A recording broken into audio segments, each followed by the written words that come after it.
polls show a change. Close 2024 race heading into Labor Day. Two words sum up the national and battleground state polls released ahead of Labor Day weekend, with fewer than 10 weeks to go until Election Day. Changed and close. Changed because most of the surveys conducted after President Joe Biden's exit from the 2024 race after the Democratic convention, and after independent Robert F. Kennedy Jr. endorsed former President Donald Trump, show Vice President Kamala Harris with narrow leads nationally and in key battlegrounds. That's compared with polling that mostly showed Trump with a narrow edge before Biden's departure. And close because almost all of Harris' leads are within the poll's margins of error. And given the polling errors of 2016 and especially 2020, a candidate holding a 1, 2, or 3-point advantage in surveys doesn't guarantee victory. Far from it. Nationally, almost every recent survey shows Harris doing better than Trump by a handful of points. The latest Wall Street Journal poll finds Harris getting support from 48% of registered voters, while Trump gets 47%, well within the poll's margin of error. The previous Wall Street Journal poll, conducted immediately after Biden's exit, had Trump ahead by 2 points, 49% to 47%, again within the margin of error. In addition, a national Quinnipiac University poll shows Harris ahead by 1 point among likely voters, 49% to 48%. It's Quinnipiac's first poll measuring likely voters, so there isn't a past apples-to-apples comparison. But prior Quinnipiac polls of registered voters found Trump narrowly ahead of Biden in June and 2 points ahead of Harris in July. And a USA Today/Suffolk poll looking at a multi-candidate field has Harris ahead of Trump by 5 points among likely voters, again within the margin of error. In the battleground states, meanwhile, a set of Bloomberg News/Morning Consult polls have Harris and Trump tied in Arizona and North Carolina. Harris ahead within the margin of error in Georgia, Michigan, Nevada, and Pennsylvania, and Harris ahead outside the margin of error in Wisconsin. But the battleground state polling picture is more varied.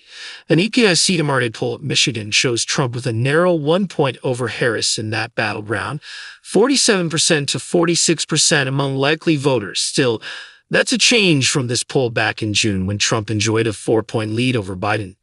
Here are other key takeaways and observations from the recent polling. The Sun Belt is more than in play for Harris. This might be the most significant polling change since Biden's exit. When Biden was in the race, the states of Arizona, Georgia, Nevada, and North Carolina seemed out of reach for the president, but they are more than in reach with Harris at the top of the ticket.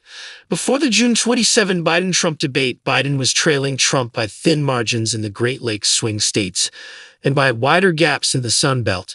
Not only is Harris doing better everywhere, but the distance between the margins in many of those states appears to have tightened with her leading the ticket. Is this Harris' peak? The timing of these polls also is important. Nearly 6 weeks after Biden bowed out of the 2024 contest, after the Democratic convention, and after what's been a political honeymoon for Harris. Does that momentum, which has coincided with increased Democratic enthusiasm, last? Or will Harris eventually come back to earth? It's pretty easy to explain why either of those scenarios could be true. The only way to find out for sure is to wait and see. Trump's near constant 47%. Notice a pattern in Trump's ballot share in these recent polls. He's at 47% nationally in the Wall Street Journal poll, 47% in the EPIC Michigan poll, and 47% in Georgia and Michigan per the Bloomberg/Morning Consult surveys. As it turns out, 47% was Trump's popular vote share in the 2020 election, which he lost, and it was 46% in 2016, which he won. The third-party vote shrinks. The major reason why Trump's 46% was a winning number in 2016 and why 47% wasn't in 2020 was the size of the third-party vote. In 2016, the third-party vote share was 6%, but 4 years later, it was just 2%. And the most recent polls, with Kennedy out of the contest, show third-party candidates receiving a combined 2% in Quinnipiac's national poll and getting a combined 4% in the USA Today/Suffolk poll.